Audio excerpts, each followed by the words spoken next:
श्री गणेशाय नमः. श्री सरस्वती नमः. श्री हनुमंताय नमः. ओम नमो भगवते वासुदेवाय. नमः पार्वतीपती. हर हर हर हर महादेव. आपण श्रीमद भगवद्गीतेचा अध्ययन करीत आहोत, अभ्यास करीत आहोत. मत्स्यानि सर्वभूतानि नच अहम तेषु अवस्थितः. या श्लोकावरती आपण चर्चा करत होतो. श्रीकृष्ण महाराज काय म्हणतात की मी या भूताच्या ठिकाणी नाही. नच अहम तेषु अवस्थिता. माझ्या ठिकाणी सर्व भूते आहेत, परंतु मी यांच्या ठिकाणी नाही असं म्हणत आहेत. त्याबद्दल काही उदाहरण दिले होते. आता पुढचा श्लोक अगोदर घेऊ आणखी, आणि हे दोन्ही एकत्र आपण चर्चा करू, म्हणजे लवकर आपणाला समजेल. पुढच्या श्लोकात काय म्हणतात बघा. नच मत्स्यानि भूतानि पश्य मे योगम ऐश्वरम भूतभ्रन्नच भूतस्थो ममात्मा भूतभावना. हे अर्जुना, माझं ऐश्वर पहा. पश्य मे योग मेश्वरम. माझं ऐश्वर पहा. माझ्या ठिकाणी सर्व भूते नाहीत. आता इथं काय म्हणतात, माझ्या ठिकाणी सर्व भूते नाहीत. जरी भूतांना उत्पन्न करणारा आहे, भूताचे पालनपोषण करणारा आहे, तरीसुद्धा माझा आत्मा भूताच्या ठिकाणी नाही असं, आणि माझ्या ठिकाणी सर्व भूते नाही असं दोन्ही म्हणत आहेत. अगोदर काय म्हणाले होते, सुरुवातीला सर्व भूतामध्ये मी आहे आणि माझ्यामध्ये सर्व भूते आहे.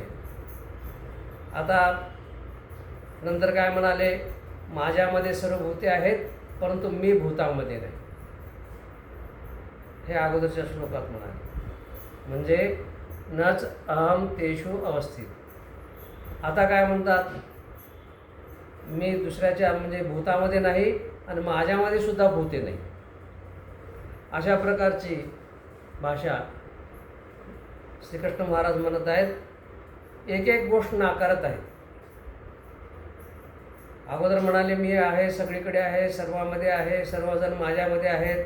नंतर एक एक गोष्ट काढत आहेत की मी भूतामध्ये नाही म्हणाले. त्यांनी जे उदाहरण पण दिलं.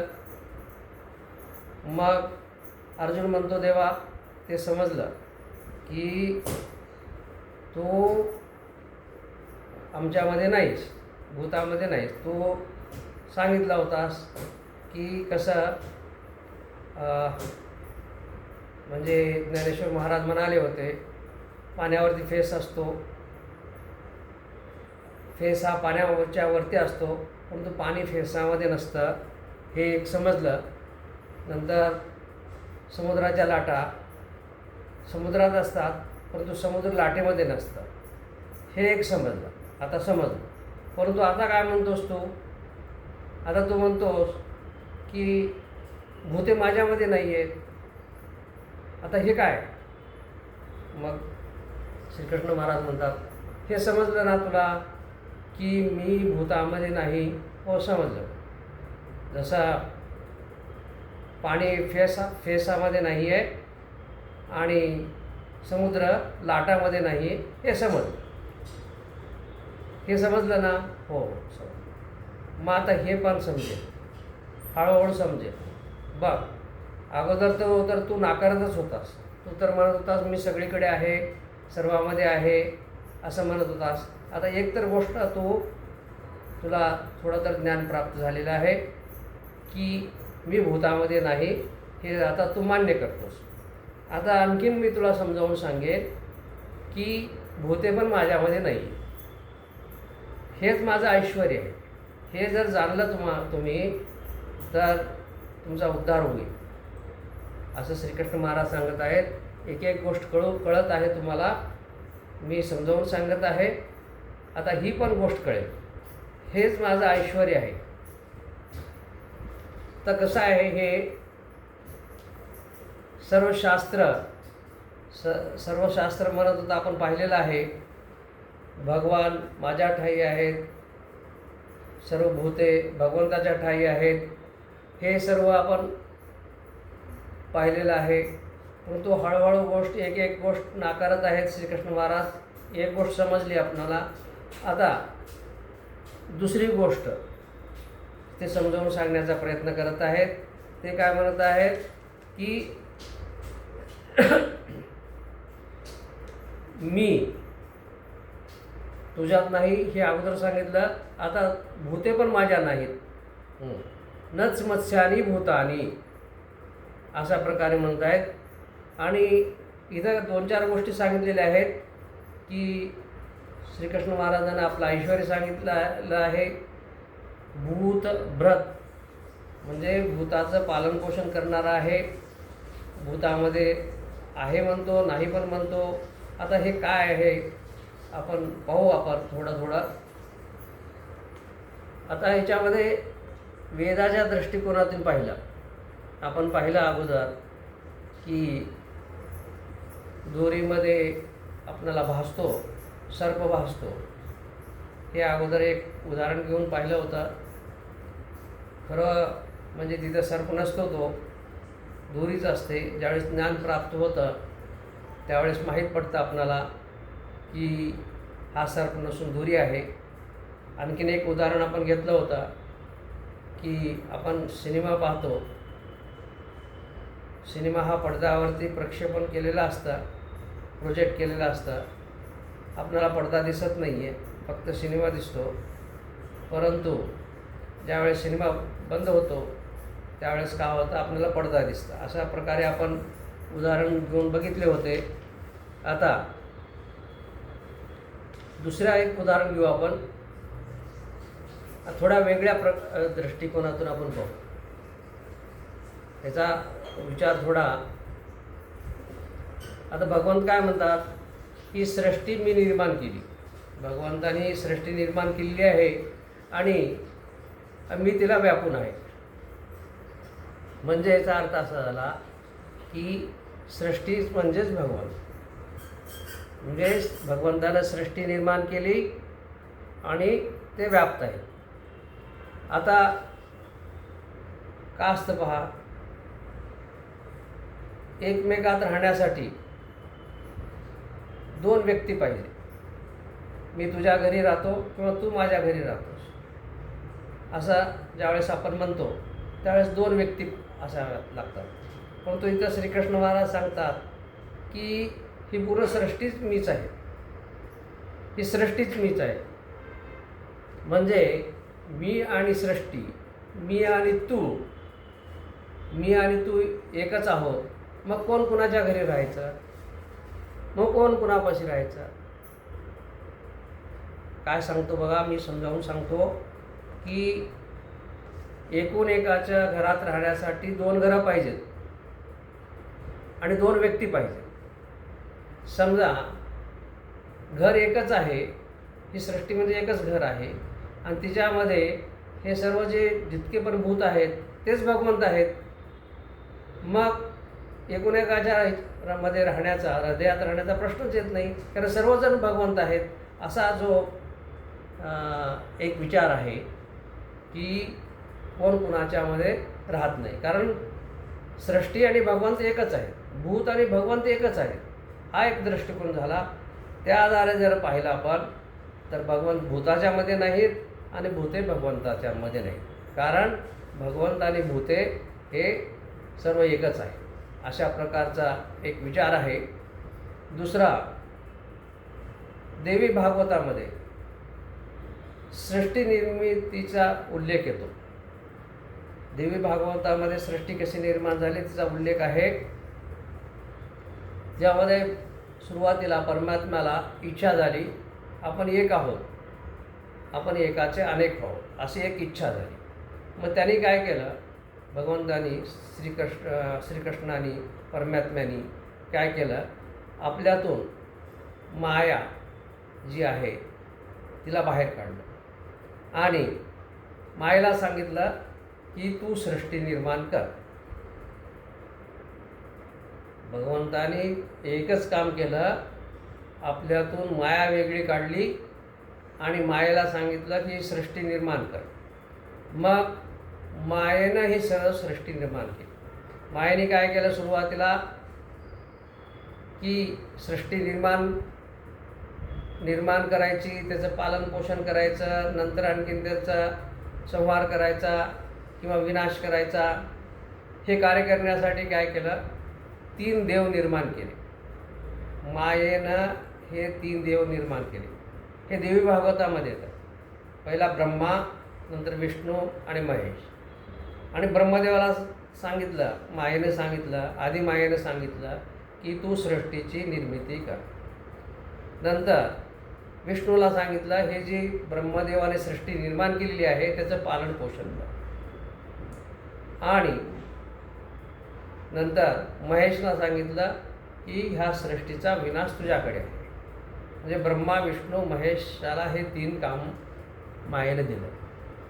आणि हे 3 प्रकारचे माया त्रिगुणात्मिक आहे म्हणतात, सात्विक, राजस आणि तामस. तर राजसमधून ब्रह्मा झाले, सात्विकमधून विष्णू झाले आणि तामसमधून महेशाची निर्मिती केली, ब्रह्मा, विष्णू, महेश. अशा प्रकारे सृष्टीची उत्पत्ती झाली, त्याचं पालनपोषण होत आहे आणि त्याचा विनाश पण होत आहे. मग याचा अर्थ असा काय झाला, आता हे कसं आपण समजून घेऊ. एक राज्य आहे, त्याचा एक मुख्य आहे राजा. मग राजाने काय केलं, काही मंत्री निवडले आणि मंत्र्याची स्थापना केली. मंत्र्याला सांगितलं की हे काम तुझ्याकडे आहे. अशा प्रकारे मायेनं 3 देवाला निर्माण केलं आणि 3 देवाला काम वाटून दिलं. आणि हे सृष्टी तुम्ही बघा. म्हणजे याचा अर्थ असा होतो की परमात्मा बाजूला राहिला. हे सर्व जे आहे हे मायेचा खेळ आहे, मायेनं सर्व केलेलं आहे. ह्या दृष्टिकोनातून जर पाहिलं आपण, हा सर्व मायेचा खेळ आहे, ह्या दृष्टिकोनातून जर आपण पाहिलं तर परमात्मा निराळा आहे. मग आपण काही परमात्म्यामध्ये राहू शकत नाही आणि परमात्मा आपल्यामध्ये राहू शकत नाही. जितकी काही सृष्टी आहे, हे निर्मिती जी आहे हे मायेने बनवलेलं आहे. परमात्मा नामानिराळा आहे. तो काही ठिकाणी वर्णन आहे 3 गुणाच्या पलीकडचा आहे. माया त्रिगुणात्मक आहे, सत्वरस्तम आहे माया. परंतु परमात्मा हा त्रिगुणात्मक मायाच्या पलीकडे आहे, 3 गुणाच्या पण पलीकडे आहे. तो नामानिराळा आहे, काहीच करत नाही. ह्या दृष्टिकोनातून जर आपण समजून घेतलं तर परमात्मा आपल्यात नाही आणि आपण परमात्म्यात नाही, असं देवी भागवतावरून समजतं. आता कर्मयोगी, आता कर्मयोगीच्या दृष्टिकोनातून आपण जर पाहिलं की ह्या 2 श्लोकामध्ये कर्मयोगी काय म्हणतात, हे देव वगैरे मला काही माहीत नाही, माझं काम म्हणजेच देव. मी जे काम करतो कर्मच माझं देव आहे, हे कर्मयोग्याचं असतं. आता कित्येक जण आहेत बघा, पेंटर आहे, तो इतका तल्लीन होतो त्या पेंटिंग करण्यामध्ये, तो सर्व विसरून जातो. म्हणजे पेंटिंगच त्याचा देव, भगवानच त्याचा पेंटिंग. मग देव आहे नाही ह्याचं लेणं देणं काही नाही. असं असल्यानंतर तसं मूर्तिकार होतो, मूर्त्या बनवतो बा, दगडाची मूर्ती इतकं तल्लीन होऊन बनवत असतो. तसा कुंभार आहे, लोहार आहे, हे जे कारागीर आहेत तल्लीन होऊन काम करतात. इतकं तल्लीन होतात की आजूबाजूला काय चाललेलं आहे त्यांना माहीत पडत नाही. आणि त्यांचा दृष्टिकोन का असतो कर्म जे करतात कर्मयोग्याचा, की कर्म म्हणजेच माझा देव, दुसरं कोण नाही. परमात्मा आहे का नाही, कुठं राहतो, काय करतो मला माहीत. हे काय कर्मयोग्याच्या दृष्टिकोनातून आहे. आता आपण पाहू, एक साधं उदाहरण घेऊ आणखीन एक समजून घेण्यासाठी. संसारिक उदाहरण आपण घेऊ. 2 भाऊ आहेत, एक मोठा भाऊ, एक लहान भाऊ. दोघांचे घरं बाजूबाजूला आहेत. एक घर इकडे आहे, एक घर इकडे आहे. जोपर्यंत ते वेगवेगळ्या घरात राहतात मग एकूण एकाचं जाणं येणं असतं.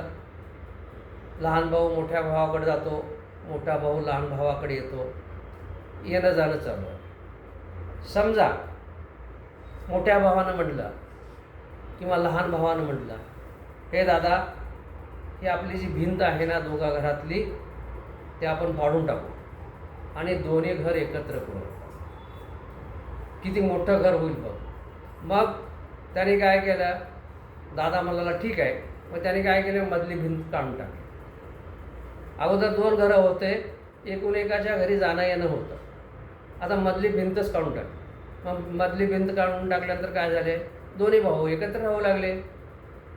मग कोण कुणाच्या घरी जाणार?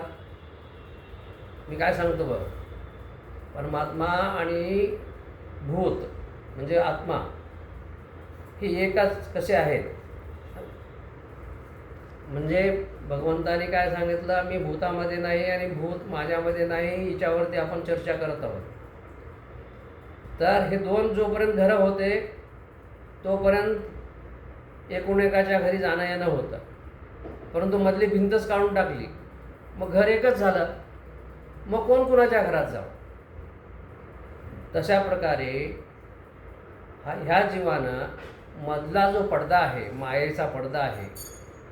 आता माया पण बऱ्याच प्रकारची आहे असं म्हणतात, तिच्यावरती जास्त बोलणार नाही. परंतु एका ठिकाणी श्रीकृष्ण महाराजांनी मायेचं वर्णन केलेलं आहे.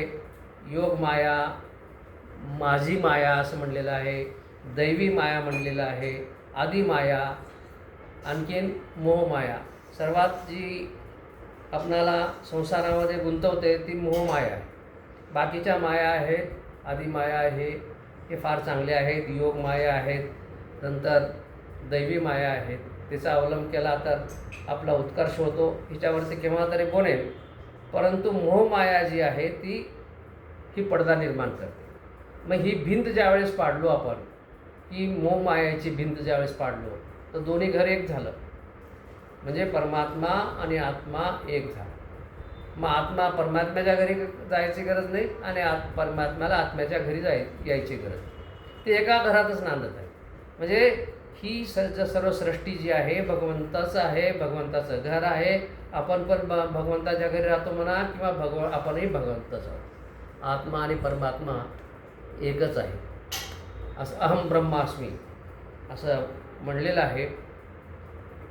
अद्वैतवादी म्हणतात अहम ब्रह्मास्मी. त्या दृष्टिकोनातून आपण पाहिलं तर हे सर्व जग ब्रह्ममय आहे. तर मग कोण कुणाच्या घरी जाणार आणि कोण कुणाच्या हृदयात राहणार? आता भक्त काय म्हणतात, अहो हे ज्ञान पुष्कळ झालं होतं, हे तुमच्या ज्ञानाची माथापुटा पुष्कळ झाली.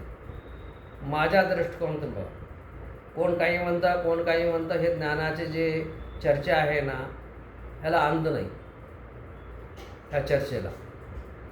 आणि हे शब्दाचे खेळ आहेत. भक्त काय म्हणतो, हे शब्दाचे नुसते खेळ आहे. कोणी कसा अर्थ लावतो, कोणी कसा अर्थ लावतो. हे ज्ञानाचं सोडून द्या म्हणे, माझ्या दृष्टिकोनातून पहा म्हणे की काय आहे. आता भक्त आपल्या दृष्टिकोनातून ह्या श्लोकाबद्दल किंवा भगवंताबद्दल आपल्याबद्दल काय विचार करतात याबद्दल आपण बघू. आता हे सत्र जे आहे येथेच थांबवतो. पुढच्या सत्रामध्ये भगवंताच्या दृष्टिकोनातून हे 2 श्लोक आहेत, कसे आहेत हे आपण पुढच्या सत्रात बघू. हे सत्र इथंच थांबवतो. ओम नमः शिवाय. नमः पार्वतीपती हर हर महादेव. ओम शांती शांती शांती.